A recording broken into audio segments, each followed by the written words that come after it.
Good morning, Kingsbury Pet Hotel. How can I help? Hello. I was wondering if I could book my dog in for a stay at the hotel while I'm on my summer holiday in July. Sure.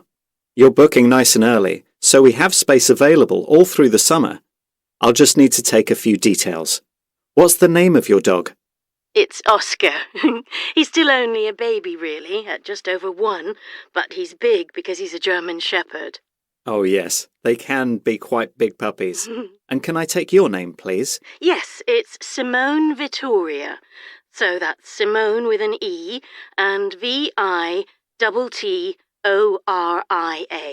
Lots of people tend to add a C into my surname, which isn't right. Thank you for spelling it for me. Now, when are you looking for Oscar to come and stay with us? Well, I'd originally planned for a week from the 4th of July, but it now turns out that I can get another week off work, which is nice, but I won't actually be away for all of that. I'll have a few days at home at the end, so 10 days? 10. From the 4th of July. OK, got that. Right, he's all booked in. So, just a few more details now. We can provide all the food, both wet and dry, so you don't need to bring your own unless you want to. How does that sound? Yes, great. But he'll only eat dry food, I'm afraid. The wet stuff he doesn't touch. I'll make a note of that. We do, though, encourage owners to bring some items from home, so it's a bit more comfortable for their pets. You know, like a bed or a piece of your clothing. Well, the bed he has at home is rather large, but I suppose I could bring the blanket that he sleeps with. It seems he can't sleep without it. I'll probably throw in his teddy, too. It's his current favourite, but that seems to change every month. Not a problem. In terms of getting out for some exercise, we have a team of volunteers who try to take the dogs out twice a day, but sometimes 3 times, depending on what the owner requires. Oh, 2 walks a day is perfect for him. As long as he gets his energy out, that's okay. Great. Now, the other thing I'll need is proof of his medical history. Is his certificate still valid? Yes, absolutely, for another 6 months. I'll bring that with me, too. It lists his latest injections. Before I forget, my pet insurance covers any medical treatment he might need while he's staying with you. Super. That was going to be my next question. I'll just write that down. OK, that's nearly everything. So the total cost comes to £150. Wow, that's good value. Yes, we're running a special promotion at the moment, although we only accept credit cards and payments in advance, if that suits you. Oh, yes. I'd rather pay right now, so it's all settled. Fantastic. We'll sort out the payment in just a moment. But I've just realised I don't have a contact number for you. Can you give me your mobile number? Of course. It's 07101 889 434.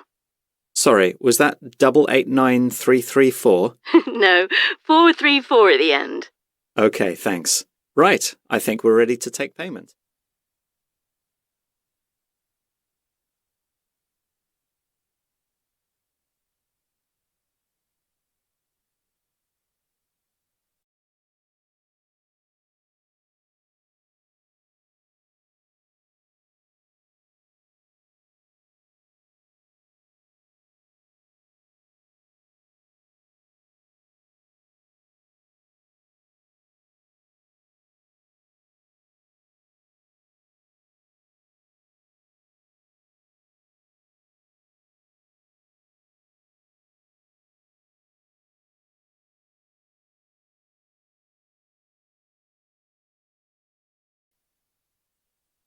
Good afternoon, and welcome to the official launch in our auditorium of the new Westbourne Theatre, which replaces the old theatre that closed down almost 20 years ago. As the director of the theatre, I'm delighted to welcome you to our fantastic new art space in the centre of the town. I'm going to tell you a little bit about what we've done to the building and the improvements we've made. The original plan was to demolish the building and start from scratch, but As the building is historically protected, this couldn't happen. However, it turned out to be a blessing because during the restoration, we uncovered some unique features of the building that are now proudly on display in the auditorium. For example, if you look up, you'll be able to see some of the ornate decorations that now form part of the ceiling. You'll notice that the seats you find yourself sitting in are brand new and hopefully more comfortable than the previous ones. We were in no doubt that the old seats needed replacing, as much of the material was worn, and it was more cost-effective to rip them out and install new ones. What has remained the same, though, is the stage area. This was in fairly good condition and just needed a bit of care to bring it up to modern standards. We were able to retain the size of the stage, so no space has been lost for the actors and stage crew. We were initially concerned that the steps leading up to the stage were unstable, but they only needed a few repairs, so they've remained essentially the same, but an improved version.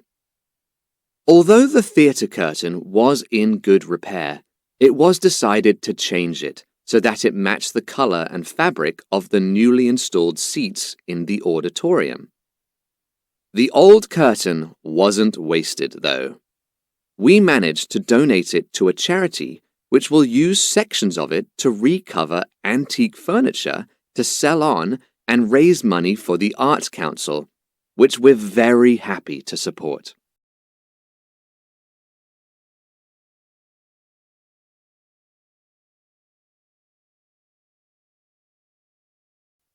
In addition to our exciting new premises, I'm also pleased to announce that we'll be offering a range of programs to suit a wider audience than previously. The first program, which will be starting in the next few weeks, is our Shakespeare season. This is a very exciting new direction for us, as we'll be presenting shortened versions of the majority of Shakespeare's comedies. It's hoped that these shorter plays will encourage more young people to get interested in the theatre and what it can offer. The plays will be staged by the Golden Theatre Company, which is made up of only women. This will bring a new dimension to the cast and will hopefully appeal to a more varied audience. In line with our dedication to bringing theatre to all ages, we'll be running children's workshops in the near future. We already have a list of professional actors from the area to run classes on the art of making speeches and demonstrating emotion. Those children who don't want to appear on stage will be able to have classes in set painting and set building, which will allow them to be involved in a different aspect of theatrical production. As I mentioned earlier, we're great supporters of the Arts Council, especially as they've given so generously to the restoration of our theatre. Therefore, in honour of them, we'll be holding special charity events throughout the year, or, to be more specific, 6 times throughout the year. So every 2 months. These events are intended to raise money for the council, which does such wonderful work in promoting the arts in the local area and nationally. Events we've booked so far include a comedy night, an evening of musical performances, as well as various dance recitals. I think it'll prove to be very exciting. So, let me move on to introduce you to the...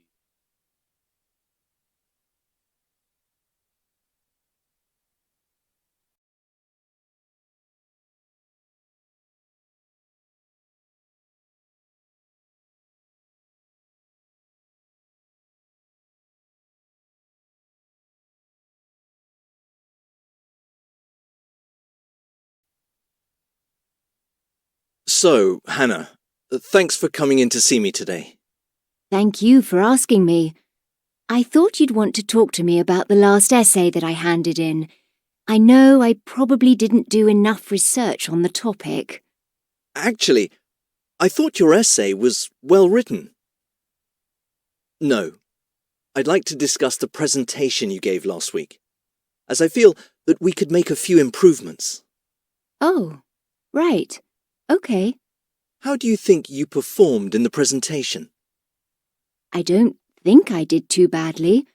I spoke loudly enough for everyone to hear, although I think I could make my slides easier to read.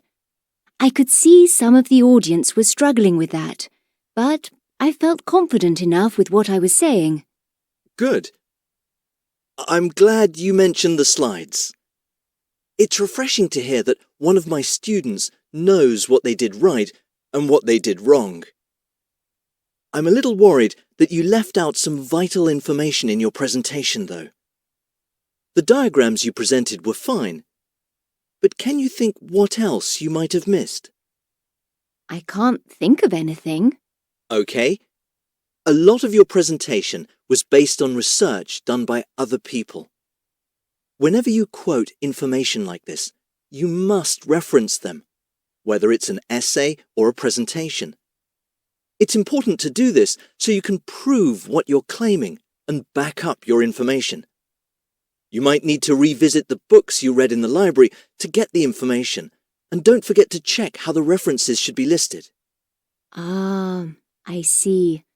I was confused about what to do with those, but now I see I have to put them in.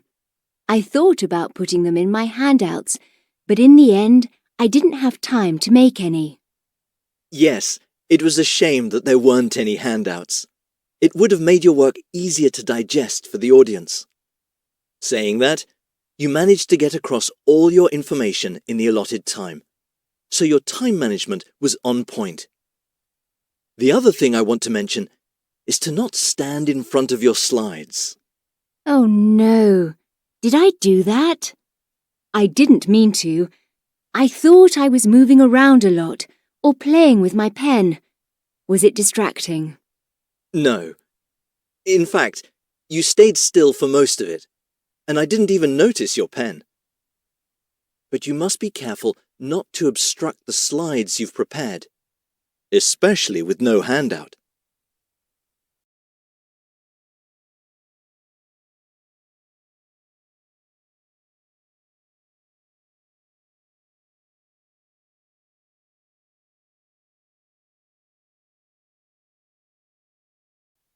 Right.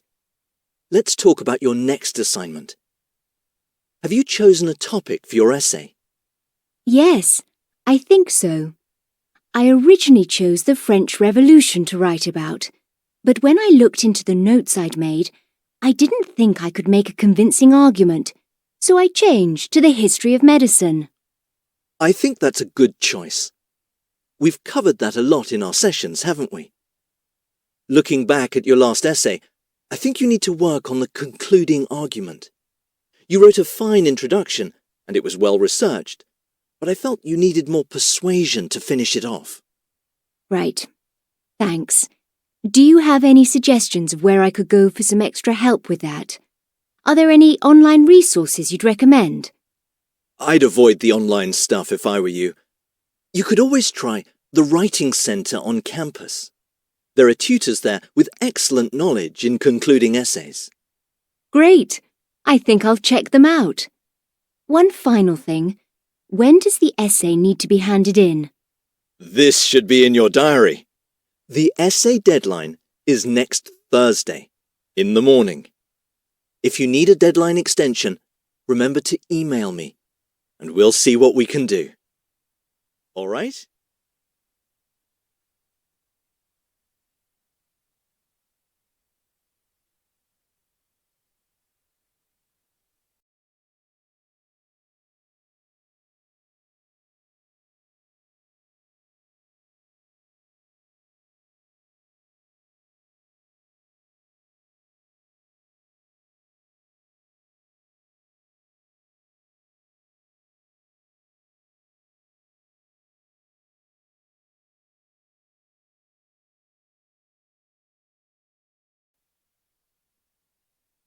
In this session, we're going to be looking at some of the history of the use of watermills in Britain. As we know, the main mechanism of the watermill uses hydropower to generate movement in order to complete a process. These processes included grinding or rolling in industries which were involved in making flour, paper, and wood. What many of you may not know is that watermills can be classified into two main categories, depending on the position of the wheel. The first is known as a vertical wheel, which occurred much more frequently than the other, known as a horizontal wheel. This latter specification was evident in early examples of the mill, but seems to have been dropped in favour of vertical mills from around the 13th century. The earliest known examples of mills come from Roman Britain, where horizontal wheels, originally invented by the Greeks, were used. The Domesday Book, which was written around the year 1086, listed approximately 6,000 watermills in Britain. Almost 300 years later, it's estimated that this figure had likely doubled. It's reported that some of the mills continued working into the 20th century, but only a small number of these survive today in various states of repair. Although it is probable that the majority of mills were designed with one purpose, many mills often changed function, depending on demand and availability of raw materials, but this was unlikely to have necessitated a change to the position of the wheel. Due to the very nature of how watermills were driven, the majority of mills were located on a riverbank in a river valley. This would allow the flow from the river to turn the wheel, enabling the process. However, differences in the river flow, due to seasonal variations in rainfall, would affect the efficiency of the mill. In other examples, the mill was constructed and set away from the riverbank. Then, a man-made channel would divert the water from the river into the channel to force the wheel to move. Occasionally, a dam was built to allow water to be conserved in times of low flow, and this often led to the creation of a mill pond, where water would collect when the mill was not in use. These two examples of watermills were rather restricted in where they could be located, and therefore were limited in how far they could be spread across the country. There were two ways to combat this. Firstly, the construction of tide mills aimed to enable millers to relocate away from rivers. A tide mill uses seawater, driven by the rise and fall of the ocean tides. These were naturally situated on the coasts, at an inlet or an estuary. Similar to some of their river-based counterparts, tide mills often consisted of mill ponds, which were closed off when the tide fell to create a reservoir of water to allow milling to continue. The River Thames in London is a tidal river, and in the 18th century there were an estimated 76 tide mills in the city, with some on London Bridge itself.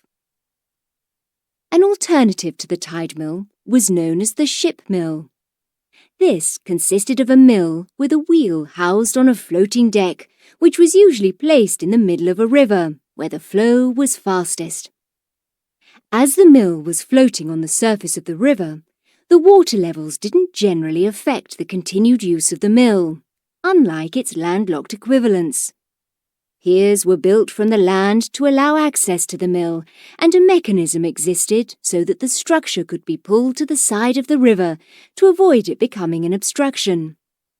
However, as river traffic began to increase, the existence of the ship mill hindered progress, and it soon became abandoned.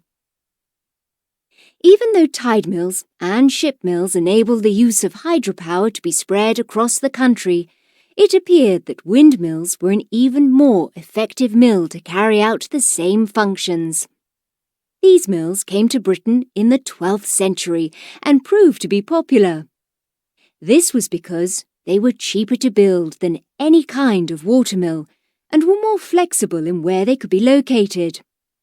These windmills had to be situated facing in one direction in a hilly area in order for the mechanism to work. This would indicate that windmills were just as restricted as watermills.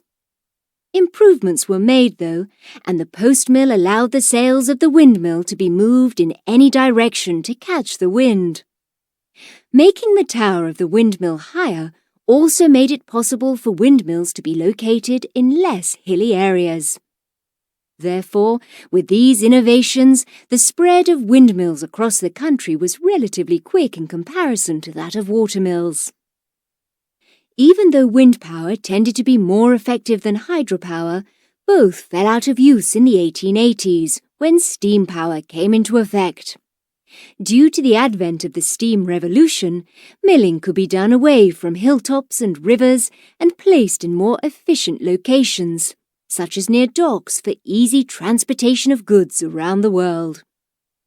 This development meant the watermill in most countries was rendered obsolete, apart from in a few developing countries that still continue to use them, and now mainly remain out of historical interest and importance.